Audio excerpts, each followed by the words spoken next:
और स्टूडेंट्स मैंने अभी कहा म्यूटेशन एंड जेनेटिक कोड। सबसे पहले म्यूटेशन समझते हैं। Mutation cause due to insertion and deletion of single base pair is known as point mutation. अगर सिंगल बेस पेयर पे, ठीक है ना, कोई भी बेस पेयर है तो हम लोग कहते हैं कि डीएनए है, ये डीएनए का बेस पेयर होता है, ठीक है। ये सिंगल बेस पेयर पे अगर कोई भी कोडोन आता है या कोई भी यदि इंसर्ट होता है या डिलीट होता है, ठीक है, न्यूक्लियोटाइड्स, तो उसको हम लोग बोलते हैं म्यूटेशन। और इस प्रकार के म्यूटेशन को बोलते हैं पॉइंट म्यूटेशन। क्या बोलते हैं? Point mutation. Effect of point mutation that insert or delete a base in a structural gene can be better understood by following single example। ये पॉइंट म्यूटेशन का जो प्रभाव होता है एक सिंगल बेस पेयर पे, स्ट्रक्चरल जीन पे अगर ये आएगा तो कैसे बदलाव लाएगा उसे हम लोग एक एग्जांपल से समझेंगे, और बहुत आसान एग्जांपल है। जैसे हमने एक स्टेटमेंट को कंसीडर किया, मान के चलते हैं कि ये जेनेटिक कोड है हमारा जो 3 लेटर का है। हम लोग कहते हैं ट्रिपलेट, हमेशा ट्रिपलेट का होता है, 3 लेटर का जेनेटिक कोड होता है। तो Ram has red cat, simple और आसान शब्दों में हमने पढ़ा।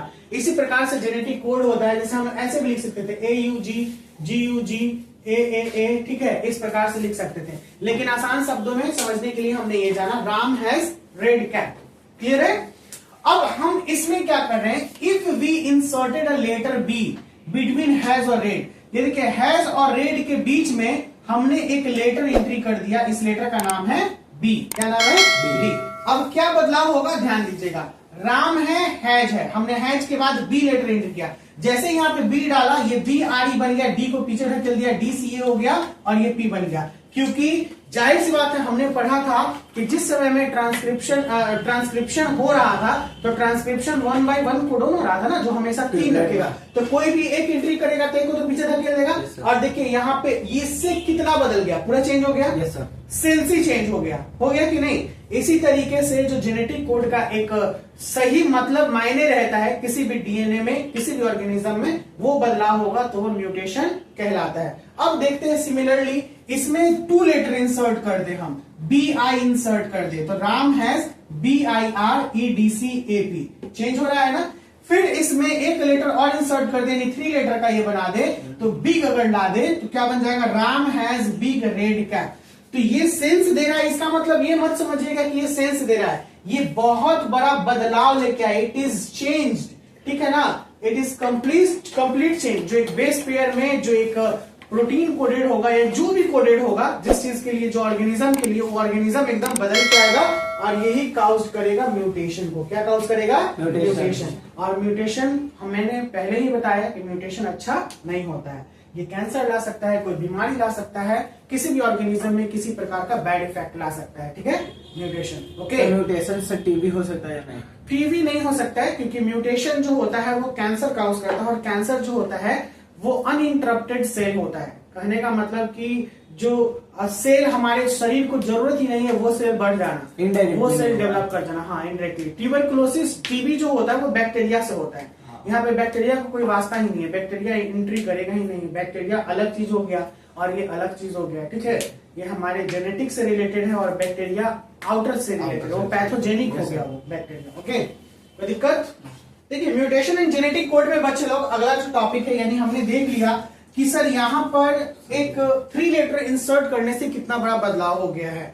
यही यहाँ पर बता रहा है कि कंक्लूजन में हमने क्या देखा। कंक्लूजन का मतलब होता है निष्कर्ष, यानी फाइनली हम लोगों को क्या पता चला, ये सारे प्रोसेस करने से, ये जो हमने एक अप्लाई किया मेथड को, इस मेथड से हमें ये पता चलता है कि इंसर्शन और डिलीशन सेम चीज। अगर हमने इंसर्ट किया तो डिलीट भी अगर हम लोग करेंगे, जैसे हैज में हमने एच हटा दिया तो फिर ये भी बदलाव करेगा, है ना।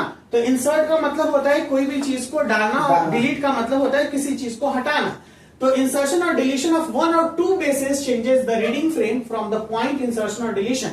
यानी अगर इंसर्ट और डिलीट करते हैं तो ये 2 bases एकदम चेंज हो जाता है, जो पॉइंट के आधार पे जो रीडिंग हम लोग कर रहे हैं वो बदलाव आ गया। इसीलिए ये पॉइंट ऑफ इंसर्शन या पॉइंट ऑफ डिलीशन हम लोग बोलते हैं। जहां से वो एंट्री किया तो क्या बोलेंगे, पॉइंट ऑफ इंसर्शन, और जहां से डिलीट करेंगे तो क्या हो जाएगा, पॉइंट ऑफ डिलीशन। इंसर्शन और डिलीशन ऑफ द 3 और इट्स मल्टीपल बेसिस। अगर इंसर्शन और डिलीशन करते हैं 3 या इसके मल्टीपल बेसिस पे, तो इंसर्ट और डिलीट होता है एक और मल्टीपल कोडोन इस तरीके से मल्टीपल अमीनो एसिड्स पे इफेक्ट करेगा, और रीडिंग फ्रेम जो होगा वो अनअल्टर्ड हो जाएगा। यानी जो रीडिंग फ्रेम पहले ओरिजिनल फॉर्म में था वो अब क्या हो जाएगा, बदल जाएगा। जैसे हमने फर्स्ट में पढ़ा था कि राम हैज रेड कैप, हमने ही पढ़ा था, लेकिन BIG के एंट्री से Ram has big red cap बन गया, ठीक है। यानी इस प्रकार से ये बदलाव हुआ, तो ये अनअल्टर्ड फॉर्म हो गया ना। अनअल्टर्ड फॉर्म में पॉइंट टुवर्ड्स करेगा। जैसे कि हमने एक नाम लिया राम हैज बिग कैप या राम हैज रेड कैप, इसमें से बी जोड़ दिए तो कुछ तो बदल गया ना, खिसक गया, यानी चेंज कर गया ये। तो इस प्रकार के म्यूटेशन को हम लोग रेफर करेंगे फ्रेम शिफ्ट इंसर्शन और डिलीशन म्यूटेशन। क्या बोलेंगे? फ्रेम शिफ्ट इंसर्शन और डिलीशन म्यूटेशन। यानी एक फ्रेम में जो जेनेटिक कोड का फ्रेम था उसमें इंसर्ट करने से कुछ बदलाव हुआ, डिलीट करने से कुछ बदलाव हुआ, और इस पॉइंट को बोले फ्रेम शिफ्ट इंसर्शन और डिलीशन मेथड। और इस वजह से क्या काउच किया? म्यूटेशन काउच किया। किसमें काउच किया? जेनेटिक कोड में काउच किया। किसमें किया भैया? Genetic code. यही था ना, यही टॉपिक था ना हमारा, म्यूटेशन इन जेनेटिक कोड या म्यूटेशन और जेनेटिक कोड, यही था, ठीक है। कोई दिक्कत क्या? चलिए आज के क्लास में हम लोग यहीं पे रोकेंगे, अगले क्लास में इसका नेक्स्ट टॉपिक लेके चलेंगे, द टीआरएनए और अडाप्टर मॉलिक्यूल। आई होप कि ये क्लास आपको समझ में आया हो, आपको भी। तो प्लीज इस क्लास को लाइक कीजिएगा, चैनल को सब्सक्राइब कर लीजिएगा फॉर फर्दर वीडियोस के लिए। Bye bye, take care, see you soon.